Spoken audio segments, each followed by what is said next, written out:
She packed one bag. I did not move. That is the sentence I have been trying to explain to myself for 30 years.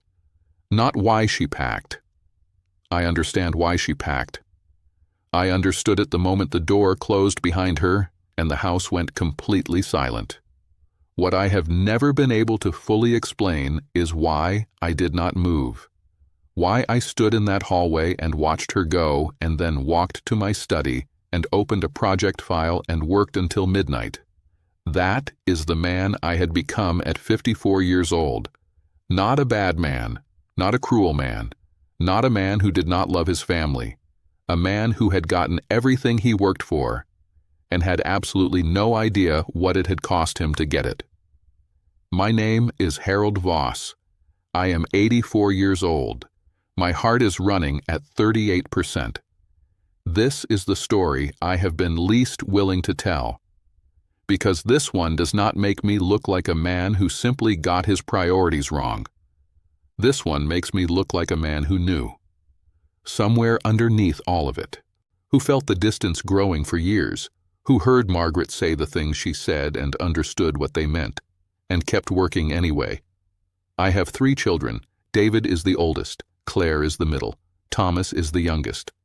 I asked Thomas once, maybe 5 years ago, what he remembered most about his childhood. He thought about it for a long time. Then he said, "Honestly, Dad, I remember Mom. I remember what she cooked, what she said when I was upset, the way she used to sit on the edge of my bed at night." He paused. Then he said, "You were there. I know you were there. But I do not have a lot of specific memories of you. Just a general sense that you existed somewhere in the background. Somewhere in the background." I have thought about that phrase every day since he said it. 3 children, 20 years of working for them. Every decision I made justified by the life I was building for them.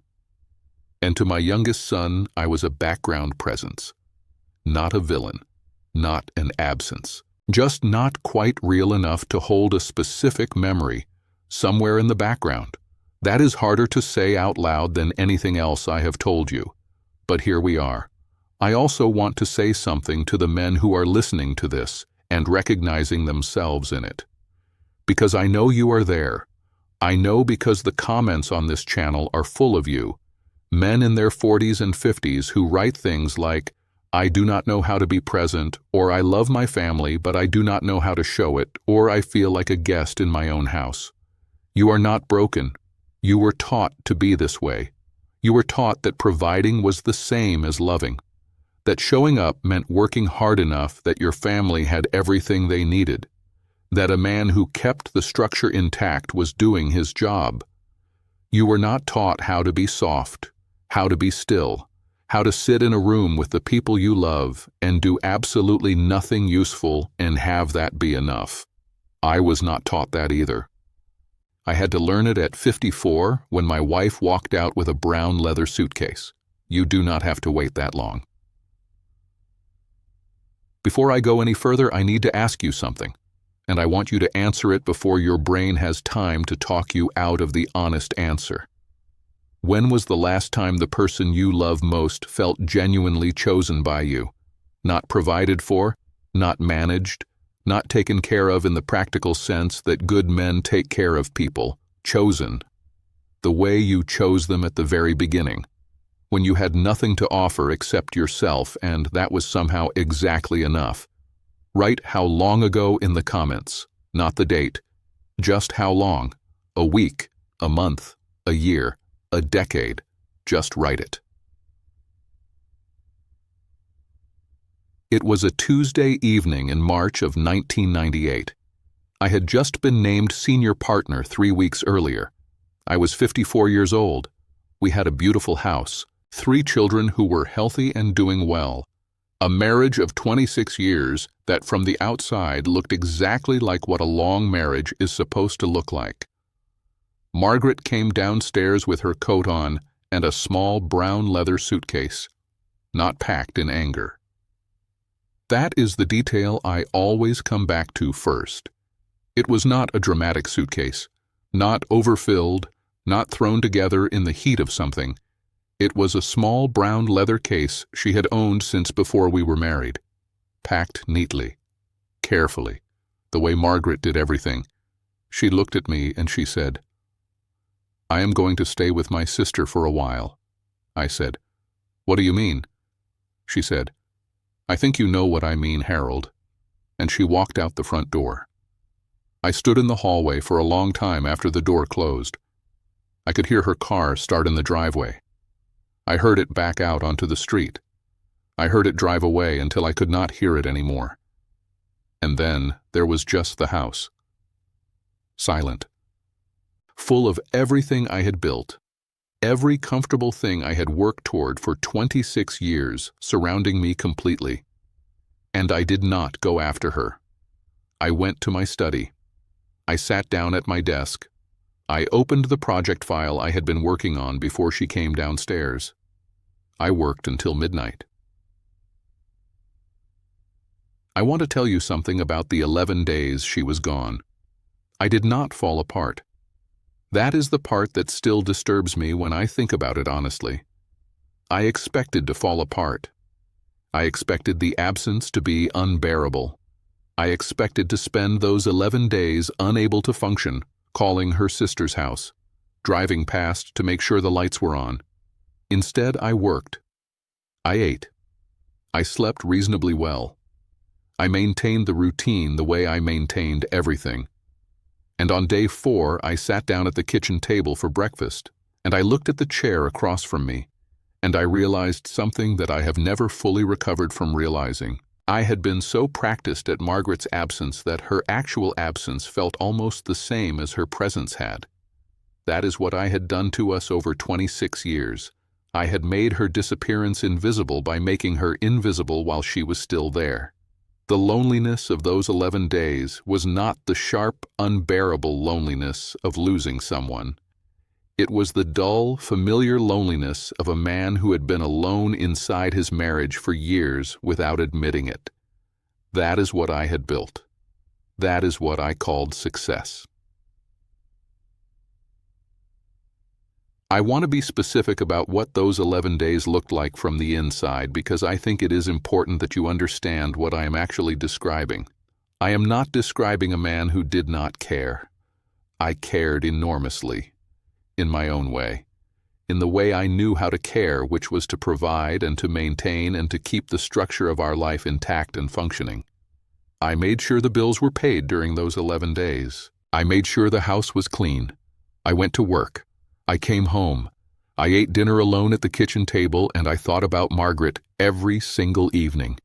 But I thought about her the way I thought about a problem I did not yet have the solution to. Not the way a man thinks about the woman he loves when she is not in the room. That is the distinction I am trying to draw. I had spent 26 years learning to manage my love for Margaret rather than feel it, to organize it into the structure of our life rather than live inside it, to express it through provision and reliability rather than through presence and attention.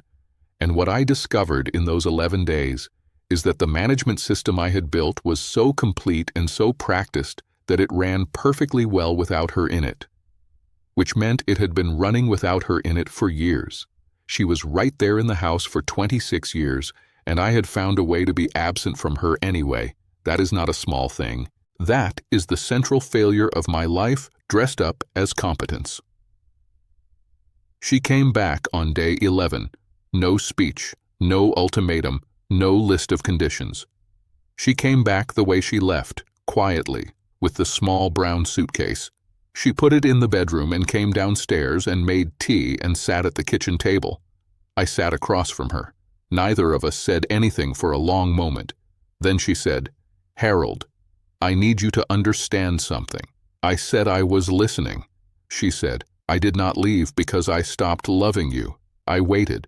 She said, "I left because I needed to remember that I existed separately from you, that there was a Margaret who was not defined entirely by waiting for you to come home.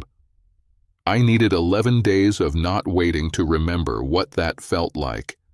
I did not know what to say to that." She picked up her tea. She looked at me over the cup the way she sometimes did.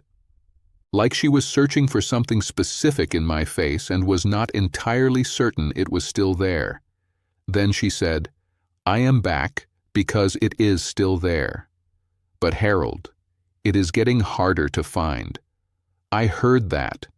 I actually heard it. Not with the part of my brain that composes responses. Not with the part that was already building a defense or a reasonable explanation. With the part that was frightened. Because she was right. And I knew she was right the moment she said it. Here is what I got wrong in the years that followed. I made changes, real ones at first. I came home earlier. I put the phone down at dinner.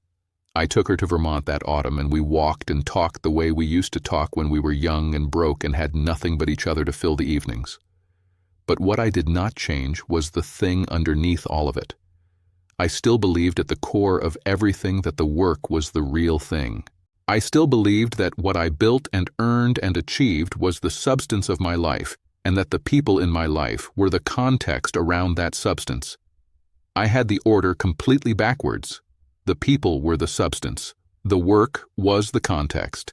I had it backwards for 30 years, and I made surface-level changes when what was needed was a complete reordering of everything I understood about what my life was actually for.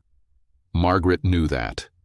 She knew it the day she came back and looked at me over her tea and said I was getting harder to find. She was not talking about love. She was talking about me, the actual me. Underneath the senior partner and the project files and the man who handled everything and felt nothing in the handling of it, she was saying she could still see me in there, but that I was getting harder to reach. Here is my second question for today. If the person you love most packed a small suitcase tonight and said they were going to stay with their sister for a while, what would you do? Would you go after them, or would you go to your study? Do not answer out loud. Just sit with it. Let it show you something honest about where you actually are right now. Margaret and I had 27 more years after that Tuesday in March. They were better years. Not perfect, not transformed overnight, but genuinely better in the way things get better when two people finally stop performing and start being honest about what is actually happening between them. We went to Vermont every autumn, 2 weeks every October, a small inn outside Woodstock that we went back to so many times the owners had our room ready before we arrived.